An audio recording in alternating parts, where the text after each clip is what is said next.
नमस्कार, gold spot में आपका स्वागत है। और आरबीआई की मीटिंग के बाद एक की हाईलाइट या एक की टेक अवे ये भी रहा है कि आरबीआई ने कहा है कि आईएफएससी में अब यहाँ पर जो रेजिडेंट इंडियंस हैं वो सोने में अपनी हेजिंग कर पाएंगे। इस पर और चर्चा के लिए हमारे साथ जुड़े हैं आईआईबीएक्स के एमडी और सीईओ अशोक गौतम। अशोक जी नमस्कार, बहुत शुक्रिया सीएनबीसी आवाज के लिए समय निकालने के लिए। सबसे पहले तो आप ये लाइन कैसे रीड करते हैं? एज ऑफ नाउ क्या मैकेनिज्म्स हैं आईएफएससी में, और इस स्टेटमेंट के बाद, आरबीआई की स्टेटमेंट के बाद अब क्या कुछ यहाँ पर शुरू हो जाएगा और इसका क्या इम्पैक्ट पड़ेगा? मनीषा जी धन्यवाद और सभी को शुभ प्रभात। ये एक बहुत ही सामयिक नोटिफिकेशन आया है और अशोक जी आपको मेरी आवाज आ रही है? हाँ जी, आपको आवाज आ रही है मेरी? हेलो। हाँ जी अशोक जी आपकी आवाज आ रही है। हाँ मनीषा जी, थैंक यू, धन्यवाद हमको कॉल पे लेने के लिए। काफी समय से ये ज्वेलर्स जो हमारे साथ जुड़े हैं वो ये समझना चाह रहे थे कि आईआईबीएक्स पे गोल्ड का फ्यूचर्स वगैरह कब आएगा। तो अब ये बड़ी सामयिक इंस्ट्रक्शंस आ गई हैं रिजर्व बैंक ऑफ इंडिया के तहत, जिसमें अब आईएफएससी पे जितने भी एक्सचेंजेस हैं वहाँ पे गोल्ड को हेज करने की सुविधा दी गई है रेजिडेंट एंटिटीज के लिए। जैसा आपको पता है मनीषा जी और आपके ऑडियंस को भी, ऑलरेडी आईआईबीएक्स के साथ 75 क्वालिफाइड ज्वेलर्स जुड़ चुके हैं। करीब 35-36 एप्लीकेशंस और पाइपलाइन में हैं, जिसमें इंडिया के सभी टॉप ज्वेलर्स और डीलर्स हैं। तो उन सब के लिए ये खुशखबरी है कि अभी जब वो स्पॉट पे गोल्ड खरीदते हैं हमारे साथ, लेकिन उनकी एक अपनी साइकिल है गोल्ड बार को लेके ज्वेलरी बनाने और ज्वेलरी बेचने तक के लिए। तो उसके बीच में एक प्राइस रिस्क रहता है कि फाइनली वो जब बेच रहे हैं ज्वेलरी को, तो उस प्राइस रिस्क को यहाँ पे इंटरनेशनल प्राइस पे डॉलर एक्सयू को, मतलब कि गोल्ड का प्राइस डॉलर के बेसिस पे वो यहाँ पे हेज कर सकेंगे। जिसके लिए आपने एक सवाल पूछा कि प्रोडक्ट्स, तो हमारे यहाँ हम लोग ऑलरेडी रेडी हो रहे हैं गोल्ड फ्यूचर्स वगैरह लाने के लिए। जैसे ही ऑपरेटिंग गाइडलाइंस इंस्ट्रक्शंस आते हैं हमारी तरफ से रेगुलेटर के पास अप्रूवल के लिए प्रोडक्ट नोट चला जाएगा एंड बहुत जल्दी हम लोग ये सुविधा रेजिडेंट एंटिटीज को दे पाएंगे। अशोक जी जैसे हम पहले भी बात कर रहे थे कि ये जो सुविधा है ये सिर्फ एक्सचेंजेस मुहैया करा पाएंगे, जो बैंक्स आईएफएससी में हैं उनका कोई यहाँ पर रोल नहीं होगा। हाँ, अभी इस सर्कुलर के हिसाब से रेजिडेंट एंटिटीज सिर्फ रिकॉग्नाइज्ड स्टॉक एक्सचेंजेस, जिसमें आईबीएक्स एक है, उनके तहत कर सकेंगे। बैंक्स का तो एक अहम रोल रहेगा ही मनीषा जी, क्योंकि जो भी फंड फ्लो वगैरह आएगा वो डोमेस्टिक बैंक से, जब एडी बैंक से जब आईएफएससी की ब्रांचेस के थ्रू आएगा तो उनका एक रोल रहेगा। बैंक्स ऑलरेडी हमारे पास प्रोफेशनल क्लीयरिंग मेंबर की तरह से उनको जुड़ने की परमिशन मिल चुकी है। तो आई थिंक इकोसिस्टम डेवलप हो रहा है, धीरे धीरे ओपन अप हो रहा है और आगे जाके भी हमें पूरा विश्वास है कि बुलियन का एक फाइनेंशियल पूरा एक इकोसिस्टम हम लोग दे पाएंगे। स्पॉट का प्रोडक्ट, फिजिकल डिलीवरी और हेजिंग, तो ये बहुत ही वेलकम स्टेप है आईएफएससी का फाइनेंशियल इकोसिस्टम के लिए। Thanks to Reserve Bank of India. Totally. Ashok ji जैसे आपने कहा कि इसका एक स्केलेटन रेडी है, प्रपोजल आप ऑलरेडी भेज चुके हैं और आरबीआई ने आज इसे अलाउ भी कर दिया है। कितना समय लग सकता है ये करने के लिए? और जैसे आपने भी मेंशन किया, बहुत क्लैरिटी नहीं है रेजिडेंट्स की डेफिनेशन को लेकर। क्या सिर्फ ज्वेलर्स यहाँ पर अलाउड होंगे? और क्योंकि ये हेजिंग है तो क्लियरली आपके पास एक अंडरलाइन कमोडिटी तो होनी ही चाहिए। हाँ बिल्कुल सही चीज बोला। तो प्रोडक्ट नोट अभी हमारा जाना है, तो वो चला जाएगा, इंटरनली हमारा रेडी हो गया है, तो उसका एक जो प्रक्रिया होती है वो चल रही है।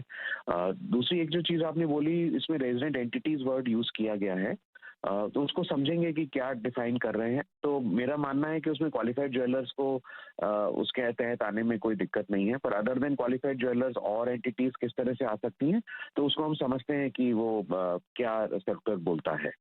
पर मेरा मानना है कि ये देखिए, हमेशा से हमने जो रेगुलेटर्स के साथ देखा है वो स्टेप बाय स्टेप एक ग्रेजुअल अप्रोच के साथ मार्केट को ओपन करते हैं, अलाउ करते हैं वेरियस चीज़ों को, उनको देखते हैं कि उसको मार्केट कैसे ले रहा है एंड हमको उसके साथ ही चलना चाहिए। और एक ये अच्छी प्रक्रिया है इसको मार्केट को डेवलप करने के लिए, स्टेप बाय स्टेप अप्रोच।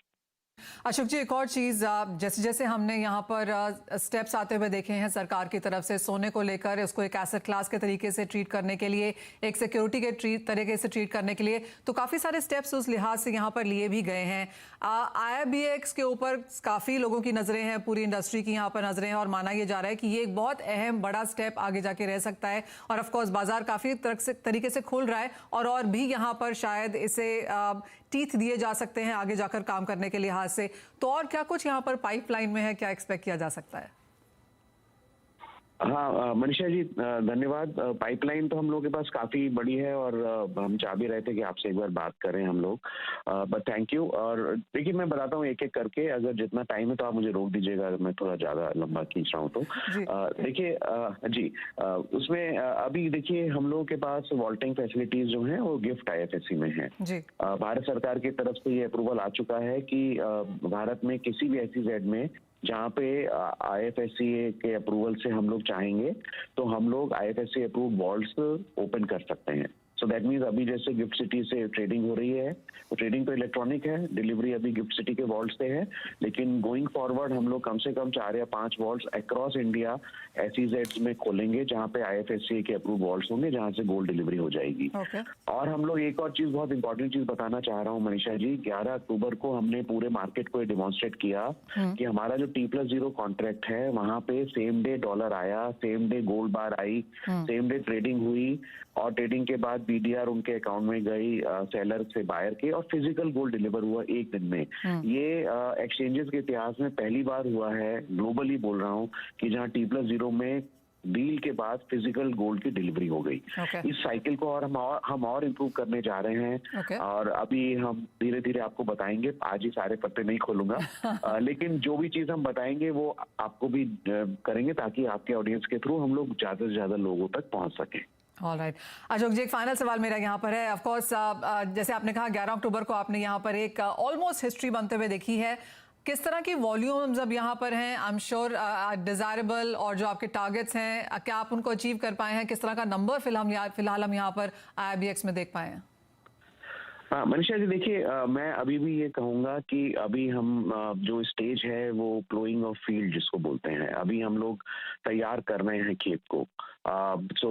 फसल, फूल, फल, सब चीजें आएंगी, और इसलिए मैं नंबर्स पे एक्चुअली नहीं जाता हूँ। मैं ये जाता हूँ कि क्या हमारे प्रोसेसेस, हमारे प्रोडक्ट्स और हमारे जो दोनों साइड के बायर्स एंड सेलर्स हैं वो रेडी हैं, हैव दे अंडरस्टूड, उन्होंने पूरी चीजें समझ ली है कि क्या करना है, और उन्होंने टेस्ट ट्रांजेक्शन डालना शुरू किया है कि नहीं। मनीषा जी, एक चीज और हमको समझना पड़ेगा कि जो भी एग्जिस्टिंग चैनल्स हैं वो कोई बंद नहीं हुए, वो सारे चैनल्स चल रहे हैं। उसी के साथ ही एक ये नया चैनल शुरू किया गया है, और इस चैनल में लोग समझना चाह रहे हैं, हम भी कुछ और चीजें भी हैं, जैसे कस्टम्स का आइस गेट है उसको लाया जा रहा है, ताकि गोल्ड जो है, एंड अच्छी बात है आपने बोला, तो गोल्ड जो है हम लोग जो सेपा का गोल्ड है -1% ड्यूटी पे, वो बिकॉज आइस गेट लग जाएगा तो वो गोल्ड इमीडिएटली हमारे यहाँ से मिलना शुरू हो जाएगा। उसके बाद एक और चीज है कि जो एक्सपोर्टर्स है जिनको 0% ड्यूटी पे गोल्ड चाहिए होता है, IIBX गियर्ड अप हो रहा है कि वंस आइस गेट रेडी है हमारे यहाँ, तो उसके बाद एक्सपोर्टर्स और ज्वेलरी के लिए भी हम गोल्ड यहाँ से मुहैया करा पाएंगे। SEZ टू SEZ वाले जो क्वालिफाइड ज्वेलर हैं उनके लिए आज भी ये अवेलेबल है, लेकिन एडवांस ऑथराइजेशन के ऊपर भी, या ज्वेलर्स, क्वालिफाइड ज्वेलर्स अपने यहाँ बैंक गारंटी देकर भी once ice gate is ready, gold हमारे यहाँ से 0% ड्यूटी पे ले पाएंगे। तो ये सारी चीजें हम लोग करते जा रहे हैं एक एक करके, और मेरा पूरा विश्वास है कि नंबर्स मनीषा जी जब आपको बताएंगे तो we will be very happy, लेकिन अभी वो नंबर्स धीरे धीरे बढ़ रहे हैं। All right Ashok ji, clearly काफ़ी कुछ यहाँ पर IIBX में होता हुआ नजर आ रहा है, लेकिन एक बिग पॉइंट जो आज यहाँ पर RBI की तरफ से आया, और वो ये कि रेजिडेंट एंटिटीज जो हैं वो अब यहाँ पर IIBX IFSC में हेजिंग शुरू कर पाएंगी, तो क्लियरली वहाँ पर उसका काम शुरू होता हुआ नजर आएगा। अशोक जी बहुत शुक्रिया। आई नो आप लंदन में हैं, सुबह सुबह हमने आपको आज उठाया है इस पर एक रिएक्शन देने के लिए, लेकिन इंतजार करेंगे, जैसे आपने कहा कि मिलेंगे, बात करेंगे, और क्या कुछ आगे प्लान्स हैं ऑफकोर्स अपने दर्शकों को भी उससे यहाँ पर अवगत कराएंगे। लेकिन बहुत शुक्रिया आज समय निकालने के लिए मनीषा जी।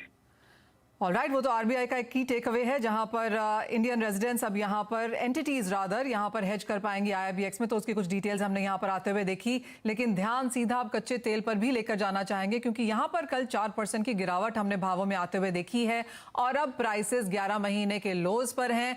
कच्चे तेल के प्राइसेस अब वहां पहुंच चुके हैं जब रशिया यूक्रेन का युद्ध शुरू भी नहीं हुआ था, यानी कि अच्छा खासा डिस्काउंट हमने यहां पर भावों में बनता हुआ देखा है।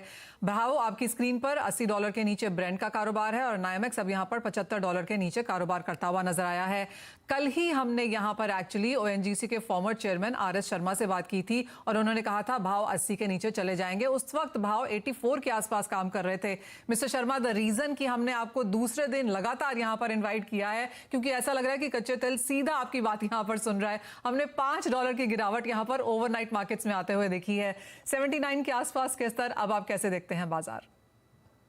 मनीषा, मैंने एक चीज और भी बोली थी, अगर मैं ठीक से प्रेडिक्ट कर पाऊंगा तो शायद मैं दुनिया का सबसे अमीर आदमी बन जाऊंगा। आई होप आप ओवरनाइट वो भी बन गए हो mister Sharma. Anyway, thank you very much. कल मैंने 2-3 कारण बताए थे जिसकी वजह से मेरा ये था कि शॉर्ट रन में दाम नीचे होंगे, कि अभी ऑल जो मल्टीपल वेरिएबल्स होते हैं, 2-3 जो चीजें जिसके अंदर काफी टेंशन वाली बात हो रही थी, OPEC plus they have not decided to cut production, G7 और ये यूरोपियन यूनियन, इन्होंने जो प्राइस कैप लगाया $60, ये जो डिस्काउंटेड जो उराल अभी बिक रहा है 50-52 के रेट से, उससे कहीं ज्यादा है, तो इतना भी इफेक्टिव नहीं हो पाएगा। और रशिया ने बोला था कि जो कंट्रीज जो है बैन लगाएंगे हम उनको सप्लाई नहीं करेंगे, तो अभी तो वो भी नहीं हो पा रहा है। मैं 2-3 और फैक्टर आज आपको ऐड करना चाहूंगा, कल शायद समय के अभाव की वजह से नहीं बता पाया था। एक तो एक मैंने बताया था कि जो सऊदी अरेबिया जो है, उन्होंने जो है 10 महीने के बाद जो है अपना जो प्रीमियम, एशियन प्रीमियम, उसको कम किया है, वो सस्ते में बेच रहे हैं। चाइना का भी जो है अभी डिमांड बढ़ने के अभी शॉर्ट रन में कोई अंदेशा नहीं है, क्योंकि वहाँ पे अभी और जो कोविड से रिलेटेड हालत थोड़े और बिगड़ रहे हैं। और एक और जो नई डायमेंशन जो है, अभी जो डार्क फ्लीट, इस वक्त काफी ट्रेड जो है ये Russian crude, Iranian crude, Venezuela crude जो कि सैंक्शंस में है, वो they are being supplied through the dark fleet, shadow fleet जिसको बोलते हैं, विदाउट इंश्योरेंस के ये फ्लीट चल रही है। तो ये डिपेंड करता है जिन देशों पे जो इंपोर्ट कर रहे हैं, अगर उनको कोई एतराज नहीं है तो वो खरीद रहे हैं। हमारा जैसे इंडिया का जो है उसको उनके certification IRS, Indian register of shipping, वो कर दे रहा है, तो उसका असर नहीं पड़ रहा है। तो जिसकी वजह से मैंने बोला था कि अभी ये नरमी बनी हुई है, बनी रहेगी, और मैं उम्मीद करता हूँ, विश करता हूँ, रादर प्रे करता हूँ, हमारे देश के हित में तो यही है कि दाम और नीचे आए। अभी का कोई दामों में तेजी आने को कोई ट्रिगर नहीं है, और सेंटीमेंट्स इस वक्त जो सॉफ्ट बना हुआ है, तो अभी देखिए और कितना नीचे जाता है। क्लियरली मिस्टर शर्मा, और काफ़ी सारे फैक्टर्स यहाँ पर वॉच करने के लिए हैं। जैसे आपने कहा कि जो भी बड़े इवेंट्स इस हफ्ते में थे कोई इम्पैक्ट नहीं दिखा पाए। चाइना का जो होप प्रीमियम था बाजार में वो भी छटता हुआ नजर आया, और सऊदी अरब ने भी यहाँ पर एशियन प्रीमियम कट करके यहाँ पर कुछ प्रेशर ही बनाया है भावों के ऊपर। बहुत शुक्रिया साथ जुड़ने के लिए, और बहुत शुक्रिया वो बहुत ही सटीक यहाँ पर एनालिसिस भी करने के लिए, हम उसको रियली अप्रिशिएट करते हैं। ट्रेड कैसे करें यहाँ पर इंडियन मार्केट्स में, उसके ऊपर नजर यहाँ पर डालेंगे। हमारे साथ अब जय जुड़ चुके हैं। जय नमस्कार। कच्चे तेल पे ही पहले जानने की कोशिश करेंगे कि जिस तरह की प्राइस मूवमेंट है और जिस तरह की गिरावट, मुनाफा वसूली यहाँ पर देखने को मिली है, कैसे देखते हैं आप इन करंट प्राइसेस को और क्या करने की राय है? जी गुड मॉर्निंग मनीषा। देखिए, एक काफी राहत भरा खबर है। हम अगर वही लेवल पे आ गए हैं जब रशिया यूक्रेन वॉर शुरू हुआ था। कम से कम ये कंसर्न्स तो अब दूर हैं कि हायर इन्फ्लेशन, स्लो डाउन, कम से कम उससे तो निजात मिलेगी। जहां तक क्रूड ऑयल प्राइसेस की बात है, मुझे लगता है जिस हिसाब से $80 ब्रेंट ने तोड़ा है, अब यहाँ पे $80 हो सकता है शॉर्ट टर्म में एक रेजिस्टेंस की तरह एक्ट करे। जब तक उसके ऊपर क्लोजिंग नहीं देता है, मुझे नहीं लगता है फ्रेश मोमेंटम यहाँ पे आएगा। घरेलू मार्केट में थोड़ा सा रुपी का सपोर्ट मिल सकता है, जिसके कारण प्राइसेस में अपसाइड देखने को मिल सकता है। लेकिन unless the closing is above $80 for Brent, मुझे लगता है सेल ऑन राइज की रणनीति रखनी चाहिए। 6220 के आसपास एक अच्छा लेवल है सेल करने का, 6260 के स्टॉप लॉस से फॉर अ टारगेट ऑफ 5950। कुछ मुनाफा वसूली बिकवाली यहाँ पर भी की जा सकती है और बेच कर ही फिलहाल यहाँ पर काम करने की राय कच्चे तेल में आती हुई। लेकिन इसी के साथ एक ब्रेक के लिए अभी रुकेंगे, जब लौटेंगे तो बात यहाँ पर मेटल्स की करेंगे और एग्री ट्रेड के ऊपर पूरी यहाँ पर अपनी नजर डालेंगे। हमारे साथ जुड़ेंगे त्रिशूल एंटरप्राइजेस के CEO एंड फाउंडर रुपेश दलाल इस ब्रेक के बाद।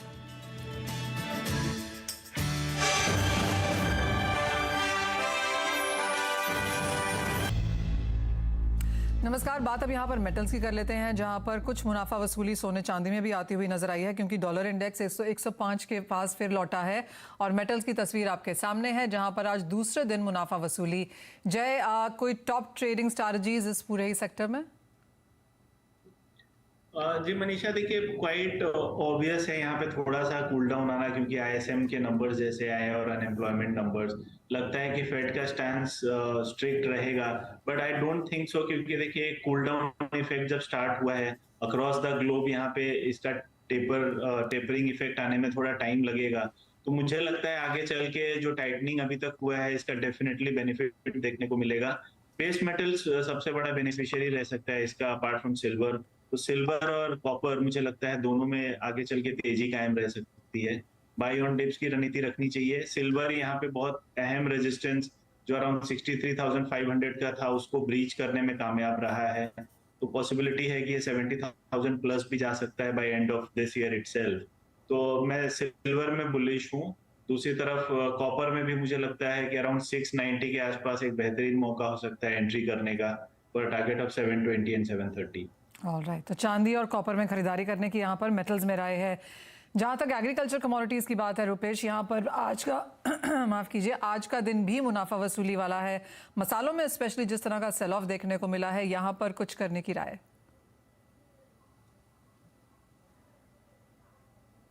डेफिनेटली, पर्टिकुलरली अगर मसाले की बात करें तो धनिया की बात करें तो आई एम स्टिल बेरिश इन धनिया। मुझे लग रहा है कि नया crop super crop expected in Gujarat side, 1 crore के ऊपर का भी क्रॉप बता सकते हैं। तो ओवरऑल सप्लाई साइड में कोई प्रॉब्लम नहीं है, डिमांड अभी वीक है। सामने इंपोर्ट से भी हंगेरी और बल्गेरिया से इंपोर्ट भी आना चालू हो गया है, वो भी जो सीजन एंड की सप्लाई है उसको कंस्ट्रेन कर रहा है। तो ओवरऑल मुझे लग रहा है कि धीरे धीरे करके 9,000 तक का भाव धनिया में दिख रहा है।